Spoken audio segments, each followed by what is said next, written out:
పురాతన దేవాలయాలకు పూర్వ వైభవం తీసుకురావడానికి పుట్టిన ఏకైక ఆధ్యాత్మిక ఛానల్ మన ఊరి గుళ్ళు.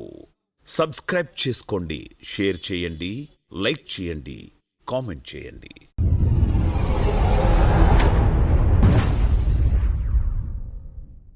ధనుర్మాసంలో మనం ఏవైతే పూజా కార్యక్రమాలు చేస్తుంటామో ఈ పూజా కార్యక్రమానికి వినియోగించే పూలు కానీ ఫలాలు కానీ ఏదన్నా మనకు ఇప్పుడు ఈ ఈ పూజకు ఈ పువ్వులే వాడాలి అని చెప్పేసి ఏ విధంగానే ఉంటుందా?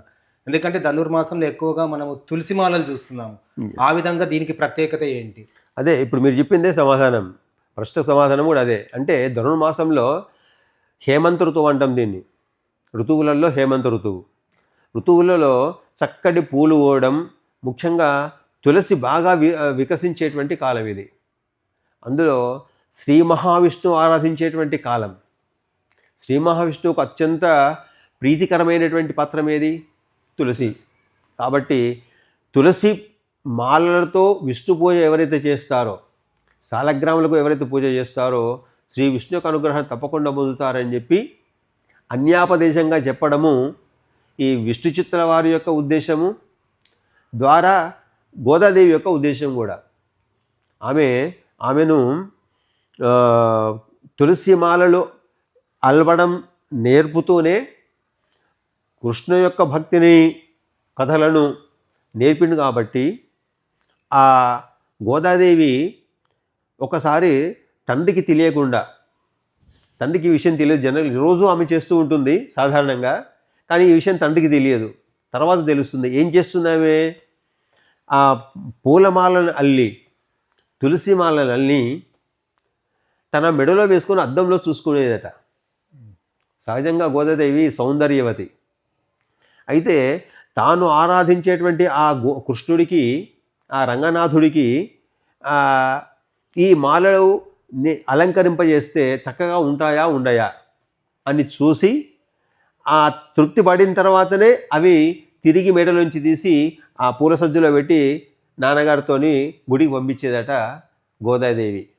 అట్లా ఈ ధనుర్మాసం లోపల గోదాదేవి ఏదైతే ఆరాధనకు ఉపయోగించేటటువంటి పూలు ఏవైతే ఉన్నాయో, అందులో ప్రత్యేకంగా తులసిమాల, శివుడికి బిల్వపత్రాలు ఏ విధంగా ఇష్టకరమైనటువంటి పూజా పత్రమో, విష్ణువుకు తులసి అనేటువంటి ప్రత్యేకమైనటువంటి ఇష్టమైనటువంటి పూజా పత్రం. కాబట్టి గోదాదేవి తులసిమాలనే అలంకరించి, తాను అలంకరించుకొని తిరిగి అవి చక్కగా ఉన్నాయని చెప్పి తృప్తి పడ్డ తర్వాతనే రంగనాథుడికి పంపించేదట తండ్రితో పాటుగా. అందుకోసమని ఈ ధనుర్మాసంలో ఉపయోగించేటువంటి పుష్పాలలో తామర పూలు, తర్వాత గుండు మల్లెపూలు, తర్వాత చామంతులు.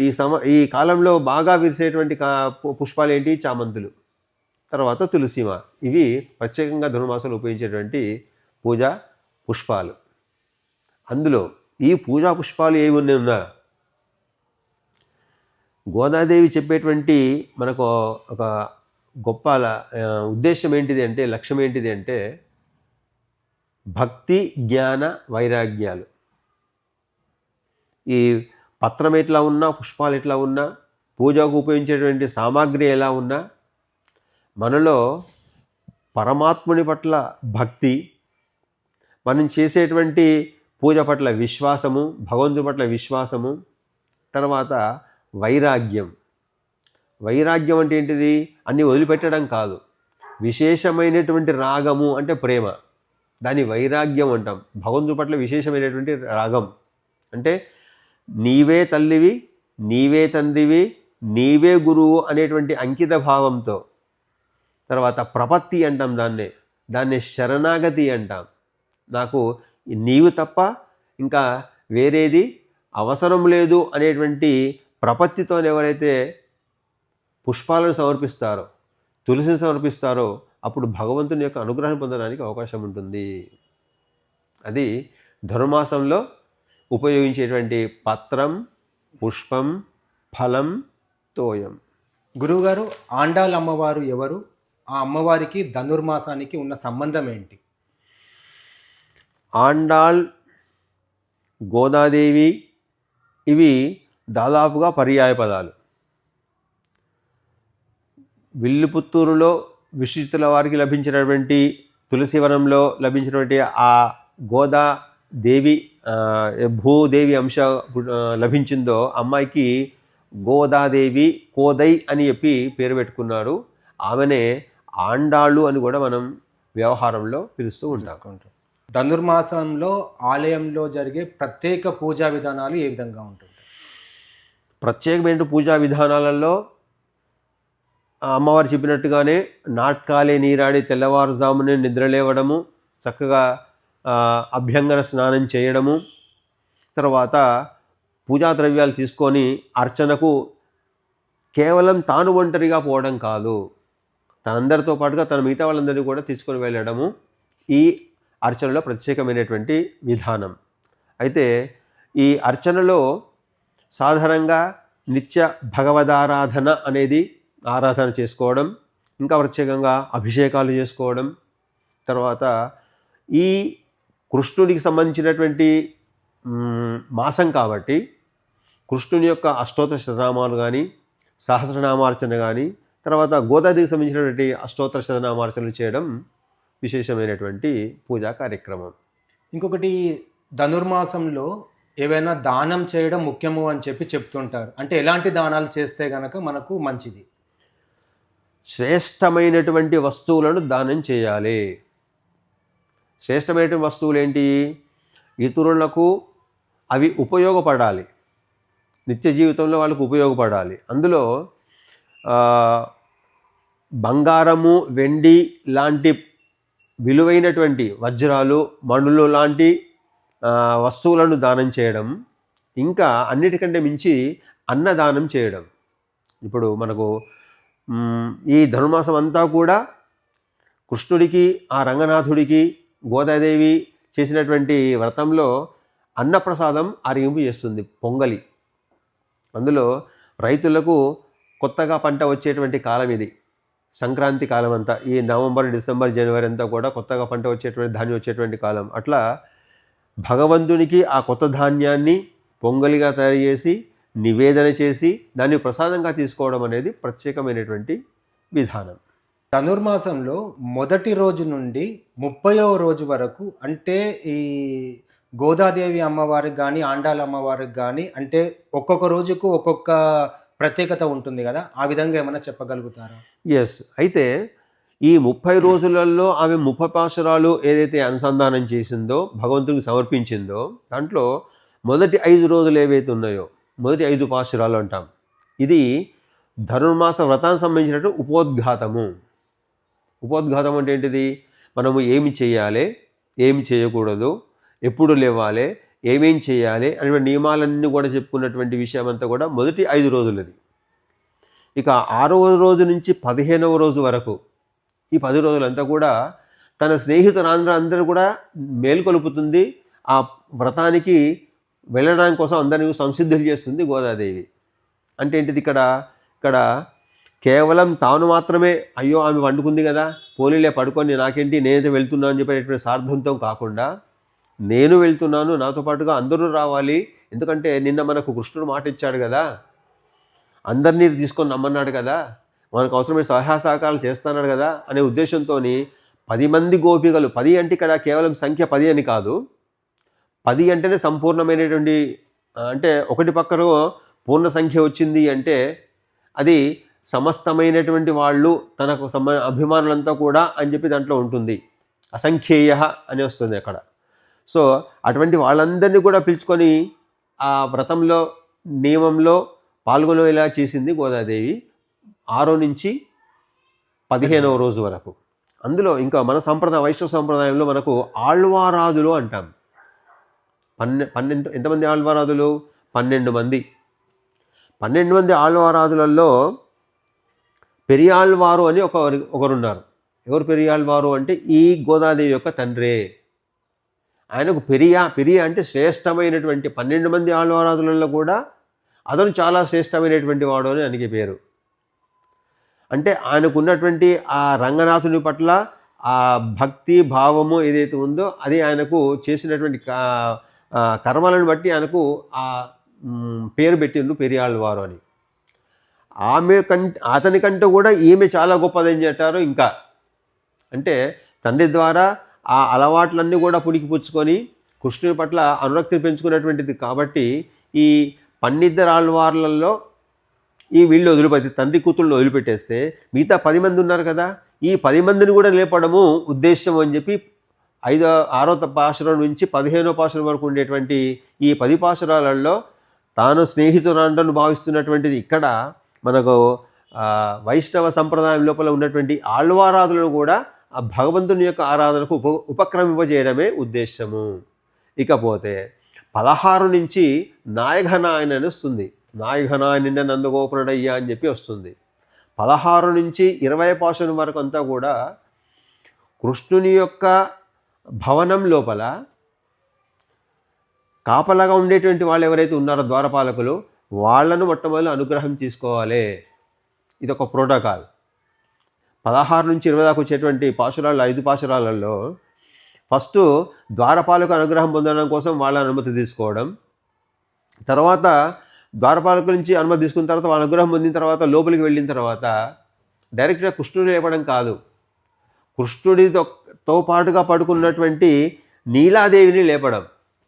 మనకు తిరుపావులో నీలాతుంగస్తనగిరితటి సుప్తముద్భోజ్య కృష్ణం పారార్ధ్యం స్వం శృతి శతశిరసిద్ధమధ్యాపయంతి స్వోచ్ఛిష్టాయాం సజనిగలితం యా బలాత్కృత్య భుంక్తే గోదా తస్యై నమ ఇదమిదం భూయయే వాస్తు భూయః అని ప్రారంభం చేస్తుంది. అంటే ఆ నీలాదేవి ఎవరు? కృష్ణుని యొక్క మేనత్త కూతురు, కృష్ణుని భార్యల్లో ఒక భార్య. ఆమె యొక్క కౌగిలో చక్కగా నిద్రపోయి ఉంటాడు. అటువంటి ఓ కృష్ణుని మేల్కోవడం కోసం చేసినటువంటి ప్రయత్నం ఏదైతే ఉందో ఈ గోదాదేవి, ఆండాళదేవి తర్వాత ఆమెను లేపాలి అని చెప్పి ద్వారపాలకులను లేపింది, తర్వాత నీలాదేవిని లేపింది, తర్వాత గొన్నెలదేవిని తర్వాత ఇంకెవరిని లేపాలి? నీలాదేవి లేచింది, నేను కూడా మీతో పాటుగా నేను కృష్ణ వ్రతాన్ని ఆచరించడానికి నేను వస్తున్నాను అని చెప్పి ఆమె వీళ్ళలో ఒకరుగా చేరిపోయింది. తర్వాత ఎవరిని లేపింది? 21, 22, 23లలో ఇవాళటి వరకు నందగోపుణ్ణి అంటే తండ్రిని, తర్వాత యశోదాదేవిని, తర్వాత బలరాముణ్ణి. అయితే బలరాముడిని లేపడానికంటే ముందే పొరపాటున కృష్ణుడు లేవడం కోసం ప్రయత్నం చేస్తుంది. అయితే కృష్ణుడు లేవాడు. అప్పుడు గుర్తొస్తుంది, ఓహో నేను ఒక పొరపాటు చేసినట్టున్నాను, నేను ప్రోటోకాల్లో తప్పు చేసినట్టున్నాను అని చెప్పి మళ్ళీ బలరాముడి దగ్గర వచ్చి బలరాముడిని లేపి ఆ తర్వాత బలరాముడిని కూడా తమ గ్రూపులో చేర్చుకొని అప్పుడు కృష్ణుడు లేపితే కృష్ణుడు లేచి వస్తాడు. రేపు 24వ పాశురంలో సింహంలాగా బయటకు వస్తాడు అంటాడు. ఇవాళ 23వ పాశురం లోపల. అట్లా 23వ పాశురం వరకు కూడా ఈ ప్రోటోకాల్ను పాటిస్తూ ఎవరెవరిని లేపాలి అంటే గోపికలందరినీ మొట్టమొదటి లేపింది 15వ పాశురం వరకు. 16 నుంచి 22, 23 వరకు కృష్ణుని యొక్క పరివారాన్ని లేపింది. తర్వాత అతనికి మంగళహారతి చేస్తుంది 24వ పాశురంలో. తర్వాత 25 నుంచి 30 వరకు ఉండేటువంటి పాశురాలలో దీన్ని ఆచరించడం వల్ల ఎవరెవరు తరించారు, ఎవరెవరు తరిస్తారు, దాని యొక్క ఫలితం ఏంటిది అనే విషయాలన్నీ కూడా తెలియజేస్తుంది ఈ 26 నుంచి 30 వరకు. దాన్ని ఫలశ్రుతి అంటాం. అందులో ముఖ్యంగా 29, 35 పాశురాలు ఏవైతున్నాయో చాలా విశేషమైనటువంటి పాశురాలు. 26, 27, 27, 28, 29, 30 ఈ 4 పాశురాలు కనుక విశేష పాఠరాలు అంటాం. ఇది కూడారై వెల్లుం, కరవేగల్, తర్వాత చిత్తుం చెరుగాలే, తర్వాత వంగక్కడలు అనేది 4 పాశురాలు ఉంటాయి. 27, 28, 29, 30 ఇవి 27, 28 విశేష పాఠరాలు. ప్రతిరోజు కూడా స్వామివారికి మంగళహారతి ఇచ్చిన తర్వాత ఇంతకుముందు అడిగారు కదా ఆరాధనలు చేసేటువంటి విధానం ఏంటిదని. ఈ చిత్తుం చెరుగాలి అనేటువంటి ఒక పాశురము, వంగక్కడలు కడైందమా అనేటువంటి ఈ పాశురం, ఈ రెండింటి కూడా హారతి ద్వారా అర్చన చేసినట్టయితే ఆ ఆరాధన సంపూర్ణమవుతుంది ధనుర్మాసంలో. అది 30 రోజులు చేసేటువంటి వ్రతం పూజా విధానం. ధనుర్మాసంలో శుభకార్యాలు ఎందుకు చేయరాదు? మ్మ్. మంచి ప్రశ్న. ఎందుకంటే సాధారణంగా పుష్యమాసంతో కూడినటువంటిది ధనుర్మాసం. పుష్యమాసాన్ని శూన్యమాసం అంటాం జ్యోతిషాస్త్ర ప్రకారంగా. శూన్యమాసంలో శుభకార్యాలు నిషిద్ధం. పుష్యమాసంతో కూడినటువంటి అంటే పుష్యమాసంలో 15 రోజులు, మార్గశిర మాసంలో బహుళపక్షం సంబంధించిన 15 రోజులు కలిసి ఉంటాయి కాబట్టి ఈ నెల రోజులలో శుభకార్యాలు నిషిద్ధం అని చెప్పి పెద్దలు చెప్తూ ఉంటారు. ఎందుకంటే భగవత్ కైంకర్యము చేయడానికి శ్రేష్టమైనటువంటి మాసం కాబట్టి మనుష్య కార్యాలు సెకండరీ. అంటే ప్రాథమికంగా మనము ఉద్ధరింపబడాలి అంటే భగవద్ అనుగ్రహం పొందాలి కాబట్టి ఈ మార్గశిర మాసంలో కృష్ణపక్షంలో వచ్చేటువంటి 15 రోజులు, పుష్యమాసంలో శుక్లపక్షంలో నుంచి 15 రోజులు కలిపితే ధనుర్మాసం అంటున్నాం కాబట్టి అందులో ధనుస్సు రాశిలో సూర్యుడు ప్రవేశించేటువంటి కాలం ఏదైతే ఉందో అది శుభకార్యాలకు అనుకూలం కాదు ఉద్దేశంతో ఈ ధనుర్మాసంలో శుభకార్యాలు చేయరు. దైవీ కార్యక్రమాలు చేయడానికి సర్వశ్రేష్టమైనటువంటి కాలం. ధనుర్మాసంలో గోవింద నామస్మరణ ఎక్కువ చెయ్యాలి అని చెప్పి చెబుతూ ఉంటారు. దానికి గల కారణం? గోవిందుడు మనకు కలో వెంకటనాయక అంటాం. వెంకటేశ్వరునికి గోవింద అనేటువంటి నామం అంటే చాలా ఇష్టం. అదేవిధంగా ద్వాపర యుగంలో కృష్ణుని గోవిందుడు అంటాం, గోపాలుడు అంటాం. అంటే గోవులను పాలించేటువంటి పని చేసిండు శ్రీకృష్ణుడు ద్వాపర యుగంలో. ఆ విధంగా గో అంటే వ్యుత్పత్తర్థం లోపల గో అంటే సర్వమైనటువంటి పాపాలు, గోవింద అంటే వాటిని తొలగించేటువంటి వాడు. పూర్వజన్మంలో మనము సంచిత ప్రారబ్ధ ఆగామి కర్మలు మనం ఏదో కర్మ చేసి ఉంటాం కాబట్టి ఆ పాపకర్మల యొక్క నివృత్తి అంతా జరగాలి అంటే గోవిందనామం సర్వశ్రేష్టమైనటువంటి నామం. వెంకటేశ అంటాం. అట్లాగే వేం అంటే అన్ని పాపాలలో, కట అంటే తొలగించేటువంటి వాడు. అట్లనే గోవింద అనేటువంటి నామం కూడా సర్వ పాపాలను తొలగించేటువంటి వాడు, గోపాలుడు అనేటువంటి నామం కాబట్టి కృష్ణునికి బాగా ఇష్టమైనటువంటి పేరు గోవింద, వెంకటేశ్వరునికి ఇష్టమైన నామం గోవింద. అదేవిధంగా అదే నామాన్ని ఈ గోదాదేవి కూడా గోవింద అని చెప్పి కీర్తిస్తుంది తన పాశురాలలో 4 పాశురాలలో. కాబట్టి ఈ ధనుర్మాసంలో భగవంతుణ్ణి గోవింద అనే నామంతో చేసినట్టయితే, పూజ చేసినట్టయితే చాలా సంతోషిస్తాడు, అనుగ్రహిస్తాడు అని చెప్పి పెద్దలు చెప్తూ ఉంటారు. ధనుర్మాసంలో కోలాటాలు, భజనలు చేయడం వల్ల కలిగే ఉపయోగం ఏమిటి? గోవిందనామం ఏదైతే అన్నామో ఆ గోవిందనామంతోనూ శ్రీకృష్ణుని యొక్క అష్టోత్తర నామాలతో అర్చన చేయడం లేదా సహస్రనామాలతో అర్చన చేయడం, గోదాదేవి యొక్క అష్టోత్తర లేదా సహస్రనామార్చనలతో అర్చన చేయడం ఒక వంతు అయితే, కలౌ నామ సంకీర్తనం అన్నారు పెద్దలు. వేదం కూడా చెప్పింది. అంటే కృతయుగంలో మోక్షం పొందాలంటే, పాప సంచయం అంతా కూడా తొలగిపోవాలంటే తపస్సు చేయాలని చెప్పి నియమం. అదే త్రేతాయుగంలో యజ్ఞాలు చేయాలనేటువంటిది నియమం. అదే ద్వాపర యుగంలో అయితే దానాలు చేయాలని నియమం. మరి కలియుగంలో పాప సంచితం అంతా కూడా పోవాలి, జన్మరాహిత్యం జరగాలి అంటే ఏం చేయాలి అంటే కేవలం నామ సంకీర్తనమే, భజన, కోలాటము, భజన ఇవి చేయడం ద్వారానే భగవంతుని యొక్క అనుగ్రహాన్ని తొందరగా పొందగలుగుతాము. అంటే ఈజీ ఉపాయం, దీనికి ఖర్చు లేనటువంటి ఉపాయం. పత్రం, పుష్పం, ఫలంతోయం కూడా లేదు. కృష్ణుడు ఈ రెండింటిని సమర్పిస్తారు అని చెప్పిండు. కానీ ఈ కలియుగంలో వాటితో కూడా పని లేకుండా చేసేటువంటి ఆరాధన ఏదంటే భక్తితోని, భగవంతుడు యొక్క జ్ఞానంతోని, వైరాగ్యంతోని నామ సంకీర్తనం చేయడం, భజన చేయడం, కోలాటం చేయడం ద్వారా అందులో బృందావనంలో కృష్ణుడు ద్వాపరయుగంలో ఈ కోలాటం ద్వారానే, భజన ద్వారానే, గోపికల యొక్క పాటల ద్వారానే కృష్ణుడు మహదానందాన్ని పొందాడు. కృష్ణుడి ద్వారా గోపికలంతా కూడా ఆనందాన్ని పొందినారు, సుఖాన్ని పొందినారు, సౌఖ్యాన్ని పొందినారు.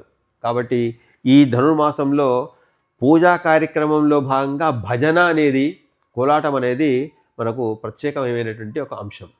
ధనుర్మాసం ముగిసిన తర్వాత భోగి పండుగతో ఉన్న సంబంధం ఏమిటి? శుభం, మంచిగా పరిచయం చేశావు. 30 రోజుల యొక్క వ్రత ఫలితాన్ని గోదాదేవి పొందింది భోగి రోజే. ఆమె కోరిక ఏంటిది?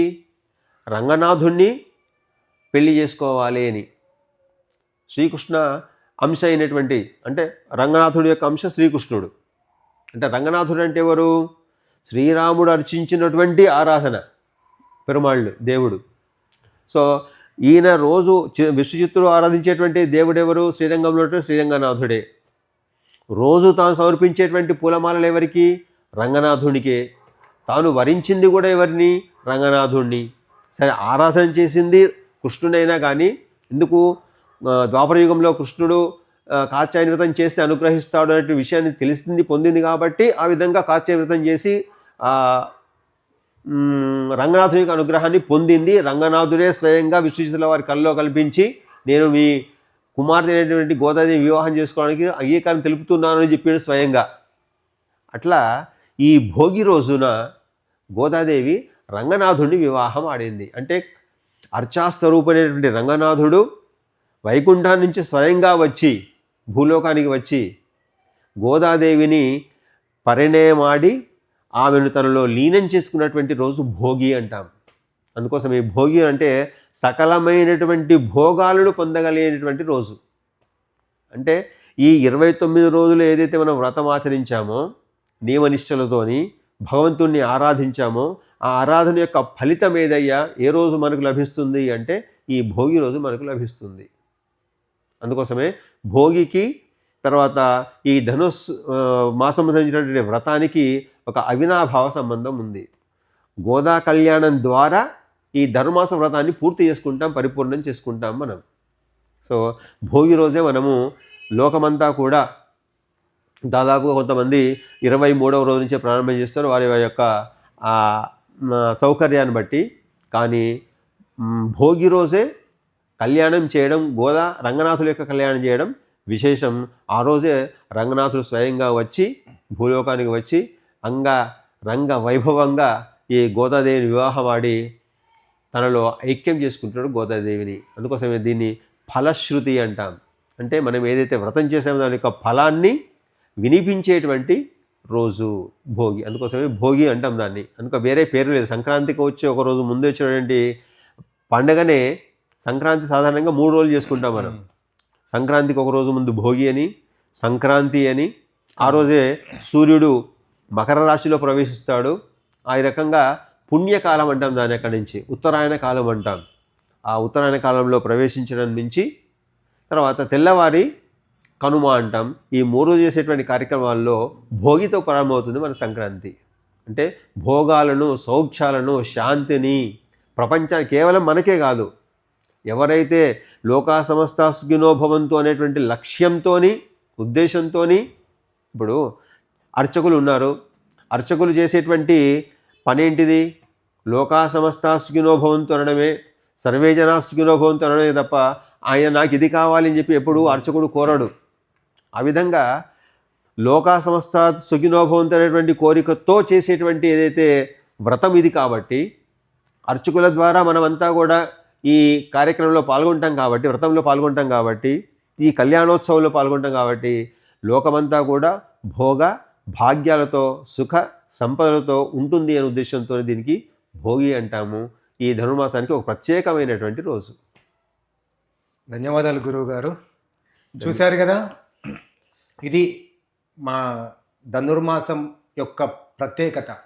ఇంకా ఏమైనా క్వశ్చన్స్ మిగిలిపోయి ఉంటే, ఏమైనా ప్రశ్నలు కూడా మిగిలిపోయి ఉంటే మీరు కామెంట్ బాక్స్లో కామెంట్ చేయండి. తప్పకుండా నేను గురువు గారిని అడిగి మీకు సమాధానం ఇవ్వడం జరుగుతుంది. ఈ వీడియో కనుక మీకు నచ్చినట్టయితే లైక్ చేయండి, షేర్ చేయండి. అలాగే మన ఊరి గుళ్ళు యూట్యూబ్ ఛానల్ని సబ్స్క్రైబ్ చేయండి. ఇలాంటి మరిన్ని వీడియోస్ తప్పకుండా మీ ముందుకు తీసుకువస్తాం. ధన్యవాదాలు గురుగారు. జై శ్రీమన్నారాయణ. ధన్యవాదాలు గురువారు. మీ వల్ల మేము చాలా విషయాలు కూడా తెలుసుకున్నాము.